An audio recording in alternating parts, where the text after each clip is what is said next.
I am Giovanna, your host of Unlock Your Momentum, bringing you tools and resources and insights all about ways to accelerate not just your growth, but where you are currently on your journey in life.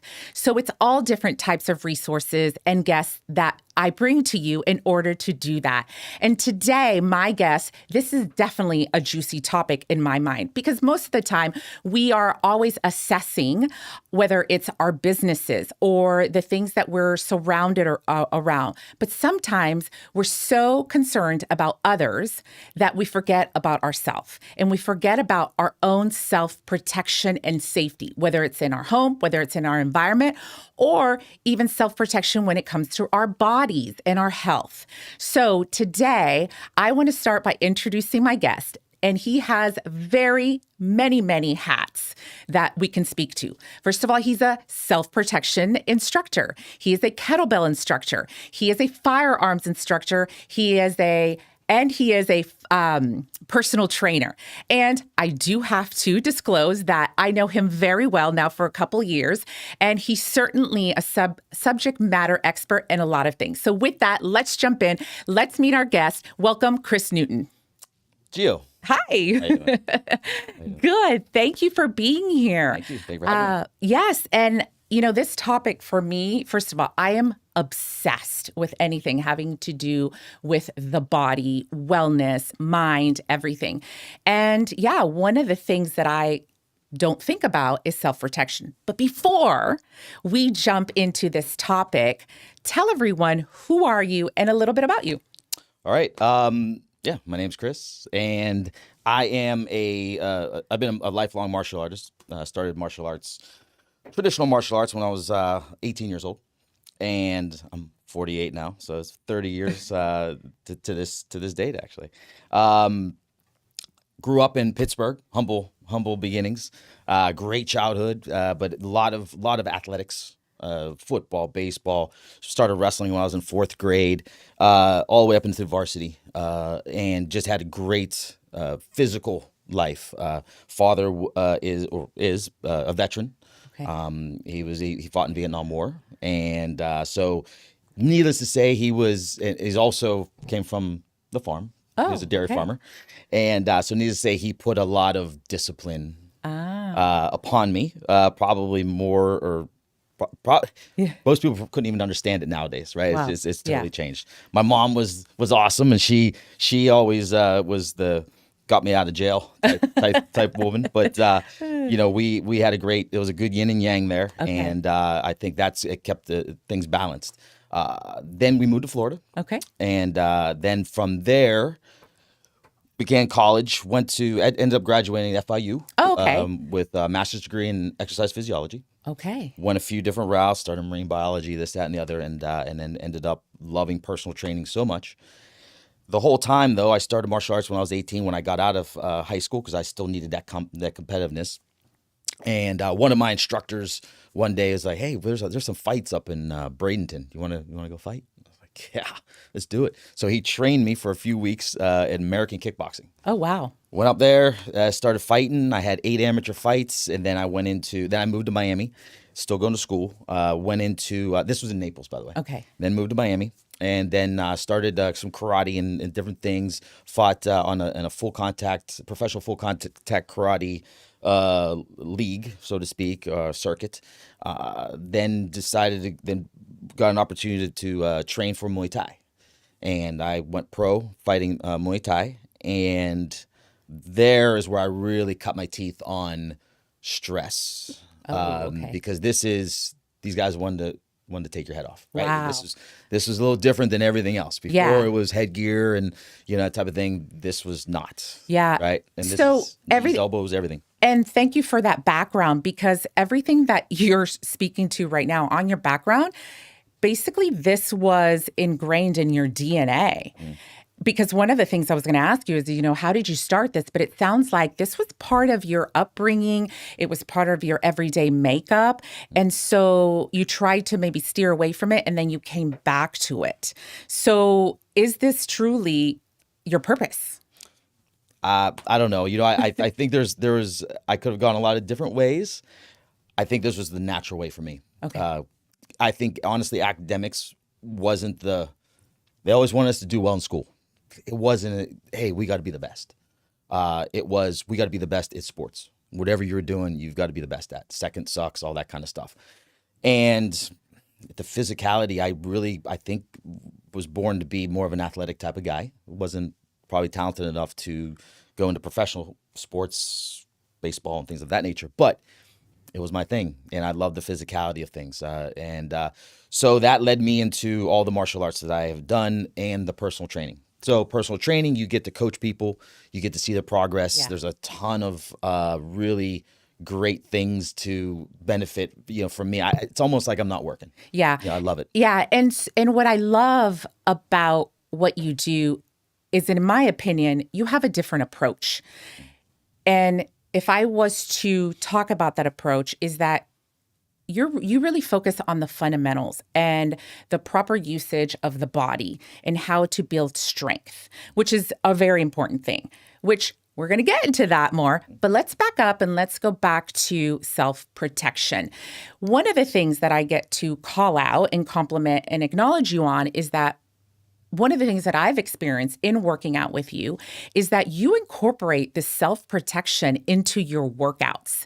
So not only are you working out your clients, but you're also educating them, which I think is so important because we don't know what we don't know.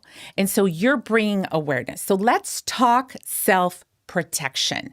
When we hear self-protection, what does our audience need to know? Well, self-protection. First of all, it's awareness. It's mindset, really. Even more, it goes even further than awareness. So mindset. There's, if you can Google this, it's Cooper's color code of awareness, and there's little modifications to it. I've seen it taught different ways. However, it's basically, where is your mind at in this particular moment? You and I sitting here, we're comfortable. There's security, this, that, and the other.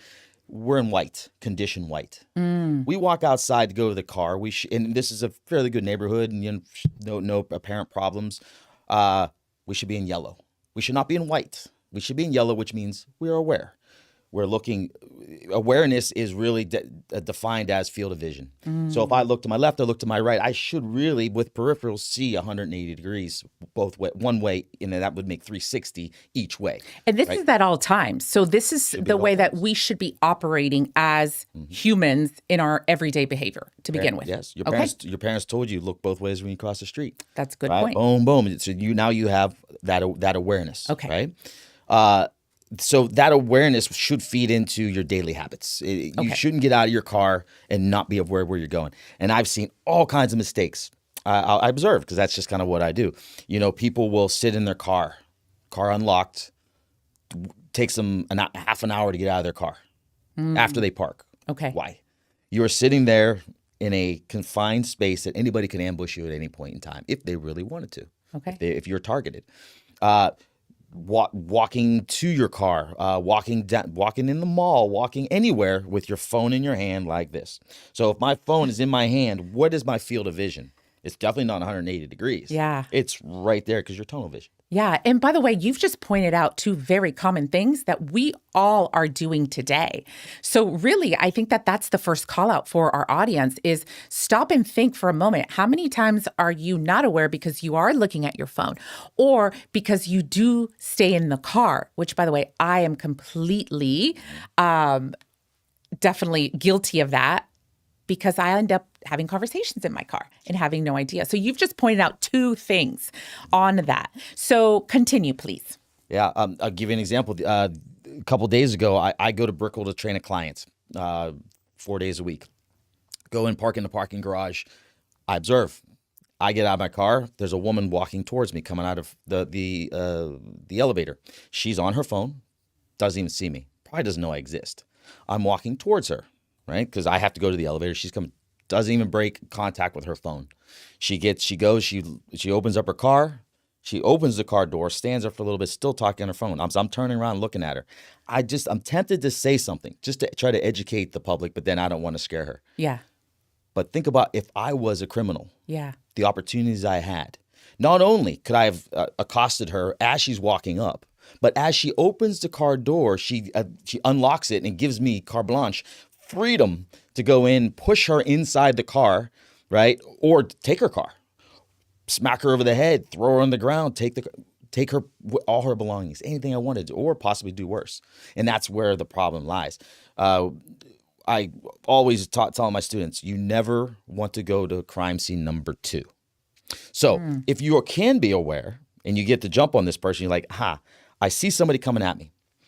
If they look fine, obviously I'm going to still be aware, but I'm going to be cautious, but I'm not going to panic. But there are going to be signs that are going to tell me that this person might not be right. Their gaze, they could have a darting gaze. They could have a steady gaze right on top of me. They can have their hands hidden in their hoodie, behind their back, reaching for their pockets. They can be grooming themselves as they talk to you or try to talk to you. Excuse me, ma'am, I'll wait. No. Nobody should get that close to you. You keep people at a distance if you don't know them, right? So you and I talking right here, we know each other. We're in a controlled environment. This would not be a good distance to talk to a complete stranger at a gas station, at a parking garage, anywhere out somewhere where there's not people around. This would not be a good distance. They could close the distance on you extremely quickly with a weapon, have you in a bad position real quick. Yeah, and you know what? You teach a lot, not just about that, but what to do. And so first we've kind of covered, let's just avoid it altogether. Don't put yourself in that situation. Second, if you happen to be in a situation, be aware. Just like you said with the woman walking to her car on the phone. Never do that, right? Just don't create that situation.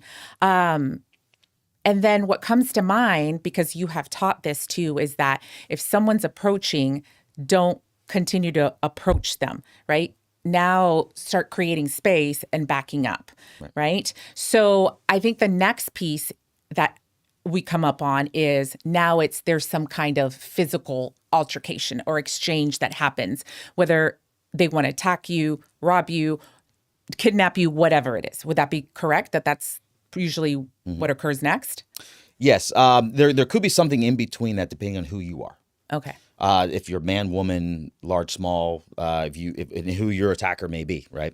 So but for the general public that's untrained, you have to look at yourself as definitely a possible victim, because criminals train to be criminals every single day of their life. They're trained to be bad people. They're conjuring things up in their head. They're trying to find their next free meal, right? That next move. We don't. Right? Good people don't think about being bad. So we need to train, right, for violence. Because the only way to stop violence is to be violent yourself. To stop it. Can we avoid it? Yes. So avoidance is first. Awareness is great. So then I have my awareness. Now I can get my distance to possibly avoid or get enough distance to de-escalate.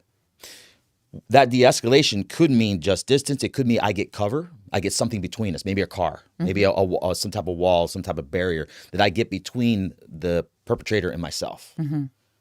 If that doesn't work, we have a possibility for weapons. And I am a big advocate of pepper spray, pepper gel. Okay. Gel is better because it's not an aerosol. It's thick. It sprays in an even line, doesn't spray all over the place. If you're in an elevator, you're not going to get the fumes from it. Oh, interesting. And that will, if it doesn't stop the person, it's going to slow them down quite a bit. Okay. I'd much rather fight a person that's sneezing, snotting, tearing up, gagging, and I'd rather fight that person than a person who's fresh. Of course. Right? So anything just try to slow them down and stop them. Weapons are great. But I am not an advocate of somebody carrying a firearm or a knife if they're not trained. Good point. I'm a newly competitive shooter. I've been a firearms instructor for quite some time, but I've just got into the realm of competitive shooting, which is a little different. So I love it. I love firearms. I love to study them, to study the tactics, not only for competition but for real life. Mainly because I look at myself as a protector. Got it. I don't have children. However, if a person's innocent, there's innocent people, I'm protecting them. Got it. I'm not the guy that's going to be running. I'll be running to the problem. Okay. Because I carry. If I'm not carrying a gun, I'm carrying a knife. Okay. I'm not gonna be out of the park and let some knife wielding lunatic start chopping people up. Okay. I'm stopping him. Okay. Whether whether I give up my life or not, he's not going to do that, right? He's got to go through me. I don't think there's too many people in society that could actually say that they would do that. Now, I train for that. I do that pretty much every day of my life. Yeah. Right. So understood. I have that capability, and I should utilize that. Men will tend to think, I don't need martial arts. I don't need self-defense because I'm a guy. Nobody's trying to rape me. Nobody's trying to well, first of all, there are people trying to assault you because they might want to take something from you. But what about you want to protect somebody else? Maybe you should, as a man, do martial arts, be fit, be strong, learn how to fight so you can protect the ladies of your life. You can protect the children in your life. You can protect the elderly because there's a lot of active shooters and just crazed, mentally ill people that are hurting people out. Yeah, that We need good people to stop that. Absolutely. And it happens all the time. And a lot of it, we don't even hear of it, of how often it's happening. So let's talk about protection. Let's talk about actually being able to defend yourself. So before we get into that, what I'm going to do is we're going to play a video. So Alex, if you could play that for us, that'd be awesome. So the hammer fists and elbows get me out of the situations. I reset his OODA loop with a series of fast strikes. I'm not waiting to see if it hurts him or not. So if I get attacked, and let's say we're using the bear hug, right? I base, I tilt, I hit, I drop. Right? I want to go, right? No matter what. So as I base, I tilt, I hit a hammer fist, elbow, wherever he's at. I go frame and I start sending my knees because that's what's gonna finish him. If he's a sissy and I hit him in the groin and he cries, then maybe I'll let him go. Maybe I'll be nice that day.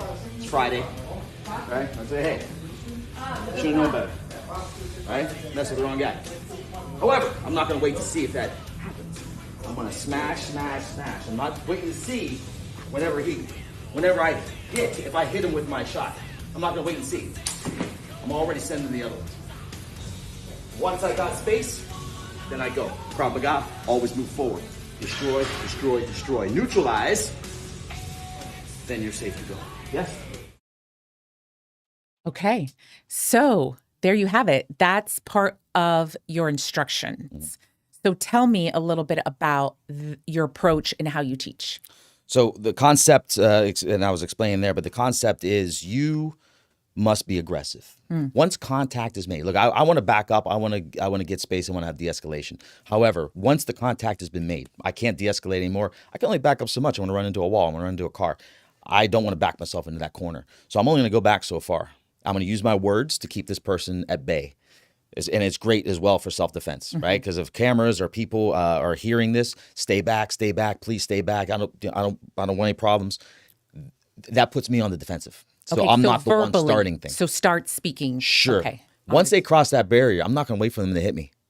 Really? I'm going to hit them. Oh, yes. Okay. Yeah. So that's why I like to call it self-defense. Okay. Self-protection. Got it. Self-defense means I'm defending myself. I'm going to do some karate blocks. No, that's BS. I'm going to go in after that person. I'm going to destroy them. Plain and simple. My mindset has to be there. Just like any sport, any athletic endeavor, if you have a mindset going in that you're going to lose, you're going to lose.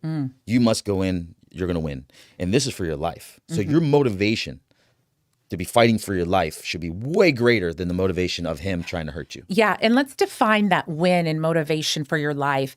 The win is not about because you're going to kick his ass and keep kicking it. The win is about you're getting out of that situation with your life, Exactly. like alive. That's what it is. And that's the mentality of what do you need to do to get yourself out of it once you're in that situation. Right. Okay. And that is always moving forward. Okay. I want to drive. So when I'm driving this person, like I showed in that video there, when I'm driving that person back and I'm using certain strategies, which you would learn when I train people, they learn when I train them, those strategies are driving that person back. So what is that person now? Where's their mindset at? Their mind is, they're on the defensive. Yeah, they're like, oh, crap. Right. And where am I being pushed to? Where am I being driven back to? Now their mind is on that and not on attacking you anymore. Good point. Yes. Also, when we drive forward and we initiate the attack, we are adrenalized. That hormone, that adrenaline hormone through our body makes us extremely powerful. We don't feel pain. We get stronger. We get faster. When you have cortisol shooting through your body and you are on the flight end of things and you're trying to do this, everything hurts. It's scary. You feel winded. You feel just almost, you feel inside your body that you just want to wilt and die, right? And that's kind of the things I've experienced when I put pressure on people, especially some of my sessions that I've done. Some of my people, if you're watching out in California, they can attest to. This place I trained them at was really good for this. We had mats everywhere and everything, and I would take them down on the ground, and they didn't know what to do. I never taught them. Okay. But I want to see how they could fight. Okay. And when they can't get up, and they realize, and they say, "Hey, Chris, let me up," and they're tired. No, really, Chris, let me up. No, and they start to panic. They realize I'm not letting them up. That whole mindset changes, and then that incites this anger in them that I'm not letting them up. And then I start to give them some once I feel that they deserve it, when they start fighting for it. Okay. But if they're going to lay there and just tell me I'm done, then you might as well leave, and we're not going to train. Yeah. I think there's a very simple question here, but how in shape, or do you have to be in shape in order to be able to protect yourself? If you want to, if you have to be in shape in some way, shape, or form, whether it is in shape with your firearms, trigger finger, okay, if that's what you're going to use for self-defense, okay, if you're going to use your pepper gel, okay, then maybe you don't have to be as in shape. If that's what you're going to carry and that's what you're going to practice. However, if you think you're going to go hands-on with somebody and you have no fitness whatsoever, unfortunately, I don't look. You never say never, and nothing's impossible. However, I don't see you faring very well if you don't have that physical conditioning. Okay. One thing I always talk about as well in my class is that never assume that you're fighting one person. There'll always be another one. Wow. Or 2 or 3 other ones. Okay. So what happens if you did come across 2 or 3 people that wanted to attack you at the same time? Well, I say, hey, we got to make an example of that first guy. Bust him up real good, right? Yeah. Maybe make a barrier with him as well, and then deal with these other dudes. Hopefully, they will want to stop and be perturbed by that fact that I just hurt this guy. Absolutely. But I need that cardio. Yeah, and so again, don't assume it's just one person. You do need some kind of physical type of fitness in order to really be in your defense. So if someone's watching out there today, where do they start? So fitness comes in a lot of different ways, and I'm not real. I'm not prejudiced against whether it's CrossFit or functional training or cardio or spinning or yoga, whatever. You need to move your body. Okay. You need to. So the components should be flexibility. Okay. Mobility. 2 different things: flexibility and mobility. Strength. Okay. And endurance. It's not always cardio. Cardio is steady state, which is great too. Steady state activity, for extended periods of time. But that endurance, being able to start, stop, high intensity intervals. Now, without weight training, to me, you aren't going to have the fortification. If you get hit, you can't just quit. Fights usually happen. Even if you win, you're still getting beat up a little bit. Yeah. Right? Otherwise, you shouldn't be fighting that person. Yeah. They're not a threat to you. Yeah. So it's going to be a war. Okay. And I can tell this. I could sit there and have this conversation to a 115-pound woman who would have been attacked by a 200-pound man. I don't care. Because the way I train, it's eyes, throat, groin.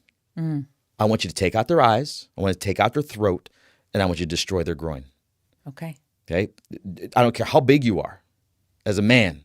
If you get your eyes torn out, you get punched in the throat, or you get your groin smashed, your size means nothing. Yeah, you're not going anywhere. So where to start is move your body. Certainly. Yes. So if you've got a great squat, a great lunge, you leg press, all that kind of stuff, then you've got a great kick if you're just taught properly. right? Got it. So now you're going to have that explosiveness. You're going to develop that strength, abdominal core work. If you get hit in the stomach, you can take it. You're not going to just crumple like a piece of paper. You're going to go in and you're going to have that endurance. You're going to have that confidence. Yeah. Now, take it to another level.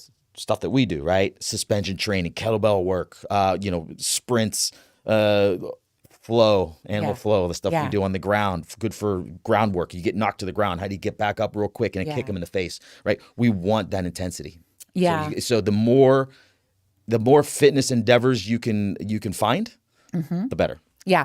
And that's what I really love about your teachings. And that's what I said at the beginning of this, that you really have a different approach to personal training because you do involve the self-protection, and it's very tactical, very fundamental, because sometimes we try to get a little too fancy, and really we don't need to, because the mobility, the flexibility, the strength, all of that is very important. So, I mean, I can continue talking about this topic because there's so many details to it. And we barely even touched the surface on this today, but at least giving our audience a general overview around the awareness, just avoiding at all cost. What are the next steps to take? Yes, we do need a little bit of physical strength along with it. Now, that was the physical portion. And I think the last piece is that what you said is, protection in having a firearm. And we know that there's a lot of debate when it comes to firearms. And I really like your stance on it because it's a very non-judgmental type of stance where it really comes from a responsible way of protection in which you are constantly either re-educating yourself or making sure that, you are responsible with that. So before we get off, just really quickly, obviously this past week, or I think that since last week, Florida announced around that you would not need a permit to carry. Is that correct? Correct. Okay. So just give us just a general overview of what that means, and maybe whether it's going to change things or not. Okay, real quick, it's really not going to change much. The CCW courses that people would take really, unfortunately, did not really educate people. Okay. It was a way to make certain people feel comfortable that people were out there with licenses. Mm-hmm. That's not education.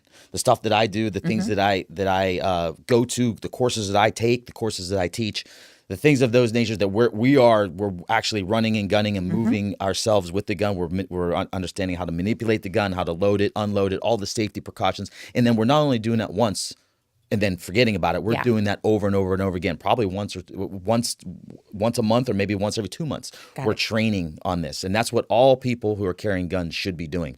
To me, if you don't have that responsibility, you don't have those skills, I really don't think you should be carrying. Okay. I don't think you should carry. I teach knife work. It's something called atienza kali. This is what I teach. However, I wouldn't give somebody a knife and say, here, defend yourself with it if they weren't trained in it. Same thing with a gun. Honestly, I don't think there's a lot of people that should be driving out there. I don't think they're responsible enough to drive a car, and they're adults. I've seen some of the worst driving in my life when I moved back here to Miami. It is unbelievable. They don't deserve but they do, right? So you're not going to take guns away from everybody. The guns are always going to be there. I would love to go back to the world where we can take away all guns and we just go blades. Come on, hands and fists. Let's go. It's rock and roll. Yeah. I'm okay with that. Caveman days. Sure. But don't put me up against somebody with a gun if you're not allowing me to have it. Exactly. If an active shooter comes into the store that I'm in, when I'm grocery shopping, that active shooter is going to have something on his hands, right? Because I have something with me. Got it. As opposed to us being sitting ducks and not having anything to defend ourselves with. Got it. And I think that even more so about the CCW, but people should have firearms in their homes, locked safely if they have children, so on and so forth. But to be able to defend yourselves in your home is extremely important. Wow. So no, I don't think the CCW thing really matters much. Okay. Background checks are already done anyways. You can't be a felon in order to buy a firearm. So it's really not going to make a difference. Thank you for that. Man, you gave us a lot of information today, and we can keep going. So we're going to have you back because we can break down so many things. Absolutely. And out there, curious to our audience, what else would you like to hear around this self-protection? And let us know because we're going to bring you back and we're going to talk more. How do people get a hold of you? Gio, I think I need my own segment. I I think so too. No, I think so too. Yeah.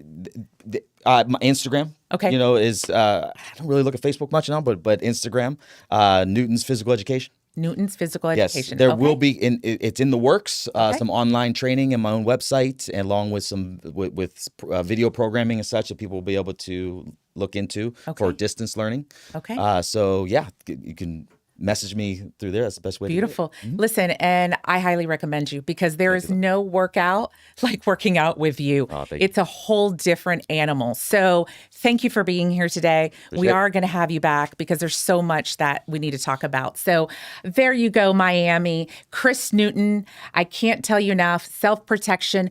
Don't underestimate the fact that it can happen to you. Avoid it at all costs. If not, have awareness. Get off that phone when you're walking. Don't sit in your car, and just pay a little bit more attention to yourself. It is about risk assessment, not just about your business and other things around you, but you. Take care of you. Think of yourself first, because then you can take care of others. I am Gio, your host of Unlock Your Momentum.